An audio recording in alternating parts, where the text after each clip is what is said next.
Good afternoon, guys. How are you guys doing? We're doing very well. Yeah, so basically, I run a local channel, Outside Talk TV, for the local community. So basically today, I'm just trying to find out what you guys are offering, what information that you guys have to give to the community, really. Well, basically, we're here today to celebrate Windrush, Yes. for starters, and within that, we're looking to promote the service we provide as an ambulance service for all our communities. We're here to show you that there are plenty of opportunities within the trust that you can take to work in if you want to be part of the trust. And also, we're here for public health perspective. And Justin here is able to tell you about the preventative side and the work we do, working with different age groups, different community members. Okay. So just come and talk to us and we'll share with you what we have. We're basically here sort of looking at the inclusion bit as well, the public health approach to sort of getting the prevention side of it out there. So whether it's falls in the home, about how you prevent that, as well as getting high blood pressure, we can monitor blood pressure. But also we're looking at how we can help people do basic first aid, such as CPR, about how to practice that, as well as if someone's seriously injured, that we can put pressure on wounds and how we can do that. So that's why we've been engaging. We're also inspiring people to sort of take part, but as well become paramedics, become part of the trust, become part of NWAS and the community. And there's also the other part where we have the patient and public panel, Yes. where you can come and take part in it and have your voice heard, either from as a consultative level where you're just telling us, giving us feedback, or you're actually involved in shaping a product or a service in the co-produce, or you can influence and be on the board and have direct input into decisions that have been made that will shape the ambulance service and also eventually shape the service that you receive from us. And as well, if you're sort of one of these young people that are wanting to come into a career in the ambulance service or even in the NHS, it's really, really good for your CV. That really shows you how the NHS works, but how you can develop it. And that's really, really sort of good feedback with it. And we've got the Youth Academy, so if you go onto our website, you'll see all the ways in which you can volunteer, you can participate, and you can support. Okay, that's good. So one question I would ask you guys, I'm not sure if it's in you guys' jurisdiction, prostate, because basically in the black community it's kind of a major issue, but I heard you guys highlighted a couple of stuff. I'm not sure if today is not the right place and the right time, or is it just something that maybe that didn't really come up, or could you guys elaborate a bit more on that, or is it just I mean,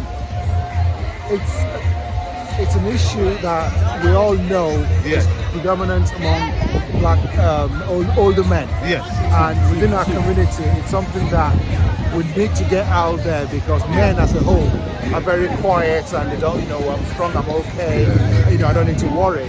So it's promoting that and encouraging fathers, brothers, uncles, friends to take this seriously, because the sooner you can have it diagnosed and looked at, the more chances it's of it not becoming a major issue. And what's the best advice you'd give someone on getting the test done? Like, what way would you suggest would be the right way? Because some people are not skeptic about the finger. Some people are, and I heard there is one for the blood test, which that gives you a whole body check. I don't know about, so I'm not sure. I'm just asking. So. Well, I'm not clinical, so I'm not the best person to ask. Okay. But if in doubt, the first thing you should do is go and talk to your GP. Yes. So that's your first port of call. Yes. Talk to your GP, book an appointment, and from that they can then do the necessary steps, test, advice, and then from the results, then they can work with you on what's best for you. So you were saying about the stabbing kits and that then. So what's that? Is that something, are you showing the community how to respond if there's an emergency? Like, for example, the lady there is teaching someone on the ground not to do CPR, This is about CPR. Obviously these are about sort of serious injuries. It's not necessarily about sort of any incident in particular. So we're talking about how to stop bleeding, whether it's from a traffic accident, whether it's from a sort of violent incident. It's about that sort of, actually we can do something, but it's talking about, to me it's about making the right choices and actually thinking about, well, is it necessarily sort of to get to this point? But to me, it's about talking about everything and having that engagement, but also actually saying, we're here, things do happen, but actually we can sort of try and present it. So for example, for someone who's not here today, or for example, for someone like me who've never seen like how it's done, like the whole stabbing, whatever, and we know that knife crime is now become, you know, very out of hand.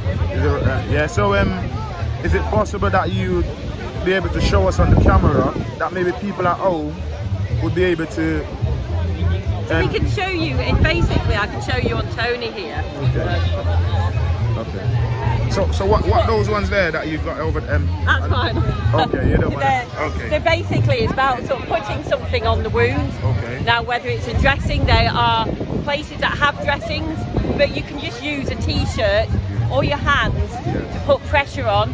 Now, whether it's a wound in the chest or in the abdomen, all we want is pressure and keeping your hands there until the ambulance comes, but also keeping yourself safe. Yes. And as well then sort of being able to make sure that you keep that pressure on until the paramedics tell you to stop and that they can take over, because the more you can keep that pressure on, the more that clotting of the blood or any wounds is like helping. And that's the first thing that people can do, is get the ambulance, dial 999, make sure you're safe, but as well apply pressure, and if the patient is unwell, lie them down, but as well elevate the legs, and that helps blood flow. But you also want to reassure that actually what we're doing is right, and as well putting something over them to keep them warm. So these are all the things that you can do if you're unfortunately in that incident. The first thing is about keeping yourself safe. Okay. That's good to know. At least people can know, because some people really panic, you know, when they're in the situation, and you never know, you know. So yeah, but it's nice speaking to you guys. Lovely, thank you. Thanks for the information. Have a good day. Hi again. Yeah. So would you like to tell us about the navigators, a bit more information? And it's called Oasis Navigators, and who are we? So Oasis navigators are youth navigators that we work with in the hospitals and the ambulance service and communities. And it's about anyone that has been involved in any sort of violent incident, whether it's witnessed or whether it's heard about it. But this is a really good support network for anyone from the age of 10 to 25, and they're able to support you through the period of time afterwards, where actually you may want to ask different questions, you may want further support to the hospitals with family. These people that we work with are absolutely brilliant. They will be able to listen to you. They're not there to actually... Sorry, the wind. They're not there. They're there for you. And they're there for that period of time, whether it's on a phone call during the week or you want to just speak to someone. They can signpost you for any other sort of services. So they're really, really good, and it just stops anyone sort of bottling anything up, and really good support, especially if you're worried about things or you things that you just want to talk about that is someone different than your family or friends.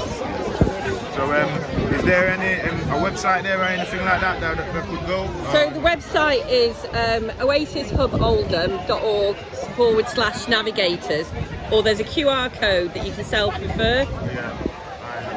So it's that www.oasishuboldham.org/navigator, So and this is particularly for young people. Yes. So between, what did you say, 15 and 25? It's 10 to 25. 10 to 25. Okay, so if they want any support, any form of support, whether they are a witness, whether they run through... Yeah, if they're worried about anything within their sort of themselves, whether it's at school and want someone to sort of talk to, this is a funded position that they're there available. All right, thank you. Thank you. All right, have a good day. Cheers. Good afternoon. Good afternoon. How are you doing? Hi there. Yes, good afternoon. So, could you tell us about a little bit about your service you're providing today for the community? Okay, we're Cancer UK. We are based at the Catholic Centre in Hume. We support people in the community who have been diagnosed with or affected by cancer. We run our various cancer support groups, WOW, Women Only Wednesdays, and MET, Men Only Thursdays. We're also based at number 93, number 93 Wellbeing Centre in Harper Hay. And so if anybody needs any support concerning cancer, they can give us a call at the Catholic Centre on 0161 455 0211, or they can call the mobile on 07 496 089 310. And also,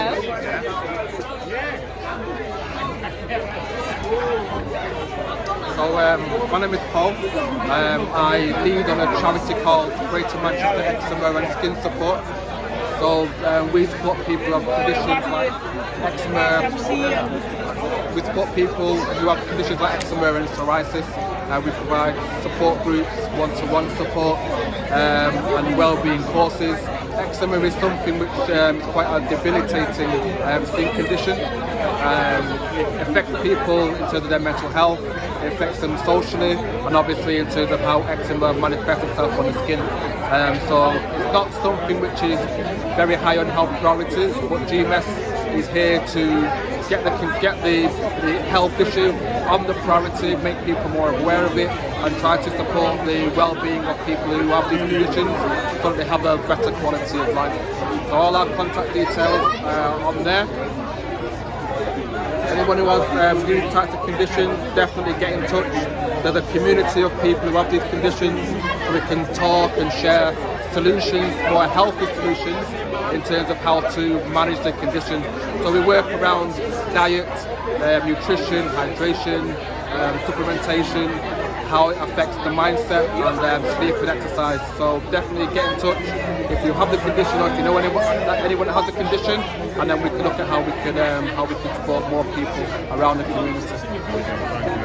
So you've got a number there, the information there if you need to get in contact with you, yeah? Yeah. And support at gms.org.uk, yeah? Yeah.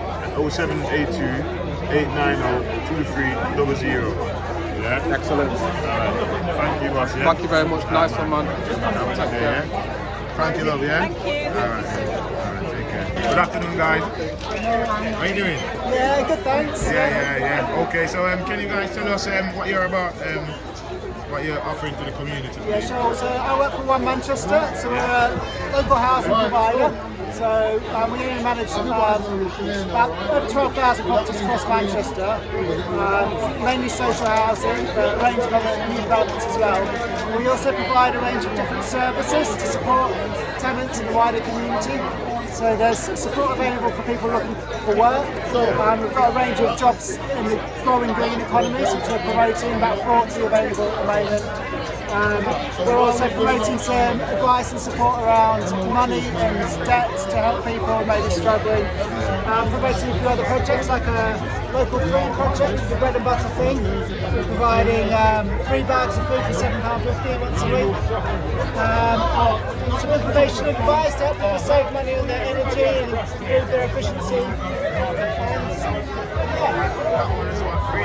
Yeah, this is an event we've got coming up just to raise awareness of the growing jobs in the green economy, how people can get involved and take advantage of some of the opportunities. So you mentioned about jobs before. How would the people be able to apply for the jobs if they're So 2 things. We've got our job club. If you want information, support, guidance, you can email onefuture at onemanchester.co.uk, and there's a phone number there you can contact. And if people are interested in our green employment scheme, so it's a bit small, but onemanchester.co.uk/green. There's also a QR code there you can scan if you want to take you there. I think we've got about 40 odd jobs on there at the moment. Okay. And these are jobs that people can get? Yeah, these are funded by government to support and encourage employers to create jobs for people who are currently out of work. So they're part-time opportunities. We want to remove barriers that people might be facing to getting back into work. So if you're a single parent, or maybe you can't work full-time, or you've been out of work, lost your job. It's a whole range of different opportunities in there. So It's good to know. Thank you, boss. Yeah. thank you. Appreciate that. Officers. Yeah, good afternoon. Yes. So Can you tell the community what you guys are doing today? What you're offering to the community? What So advice? we've got some crime prevention material, so things to stop doing bullying, and also a bit of night crime information for everyone. And they've gone within about half an hour, so that went really well. Yeah. So would you like to show us some of the leaflets and what they're about, please? So we're also looking at giving people information about how you can become a police officer, get a bit more representative recruitment going. So could you tell us how someone wanted to become a police officer? So you have to have a degree now, but you can do that through like the police recruitment, can't you? So if you go to gmp.com, that'll give you more information. And also College of Police is a good place to look if it's something you fancy doing. So you need a degree to become a police officer? You what? You need a degree? These days now, yeah. Wow. But you can do it through them, so you don't have to have one straight away, you can do it through them. Okay. And it is a good job, I promise. Yeah. Okay. Have you got anything to say? Well, it's really nice to see. This event was because of COVID. Last 2 years, the organizers were not able to get together to do because of the pandemic. I attended in 2019. It was a really massive one. I'm really glad that the community has come out. The sun is shining now, and people are enjoying. So I hope it will continue for years to come. Thank you very much. It's been a good day, thank you. Thank you. Yeah.